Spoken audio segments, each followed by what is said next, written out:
Hello friends, আসসালামু আলাইকুম। আশা করি সবাই ভালো আছেন। গত টিউটোরিয়ালে আমরা বলেছিলাম যে এখানে যে ইউআইটা আমরা ডিজাইন করেছি, এই ইউআইয়ের উপর বেস করে আমরা একটা প্রজেক্ট ক্রিয়েট করব। এতদিন পর্যন্ত আমরা ডমের বেসিক যে বিষয়গুলো রয়েছে সেগুলো সম্পর্কে আমরা জেনেছি।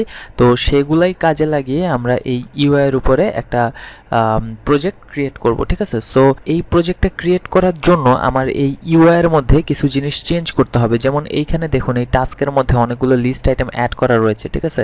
সো এগুলো আমার অ্যাড করা আছে হচ্ছে HTML এর কোড দিয়ে, কিন্তু আমরা এরকমভাবে চাই না। আমরা চাই হচ্ছে ইউজারের মাধ্যমে এখানে অ্যাড করব। ধরুন এখানে যদি আমরা লিখি টাস্ক 1 এবং এরপরে যদি আমরা অ্যাড দেই, অ্যাডের মধ্যে যদি ক্লিক করি এই অ্যাড টাস্কে, তাহলে এখানে এই টাস্কের মধ্যে এই টাস্ক 1টা শো করবে, ঠিক আছে?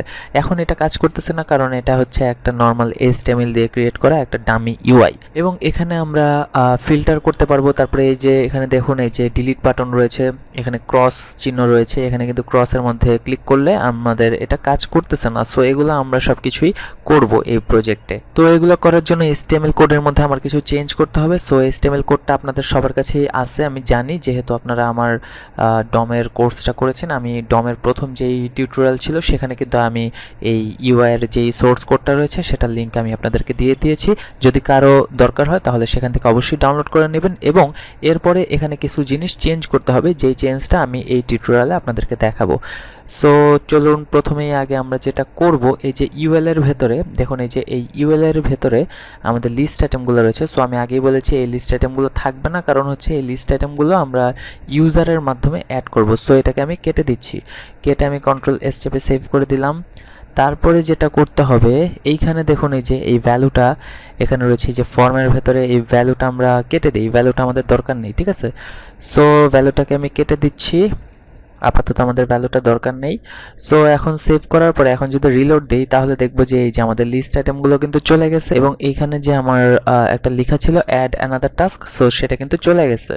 এখন আমরা যেটা করব, আমাদের এইখান থেকে এই যে এই ফর্মের মধ্যে যদি আমরা যাই, ফর্মের মধ্যে দেখব যে এই যে ডিভটা রয়েছে। সো এই ডিভটাকে আমরা পুরোটাকে কপি করব, Ctrl+C দিয়ে কপি করব। কপি করার পরে আমরা স্ক্রল করে একটু নিচে যাব। নিচে যাওয়ার পরে দেখব যে এই H5 ট্যাগটা রয়েছে, এবং H5 ট্যাগের নিচে আমরা এটাকে পেস্ট করে দিব, ঠিক আছে? এখন এখানে আমাদের কিছু জিনিস চেঞ্জ করতে হবে, সেটা হচ্ছে এইখানে আমাদের নেমটা টাস্কের বদলে ফিল্টার দিয়ে দিতে হবে। সো আমি এখানে ফিল্টার দিচ্ছি, এবং এখানে আইডিটাও আমার ফিল্টার দিতে হবে।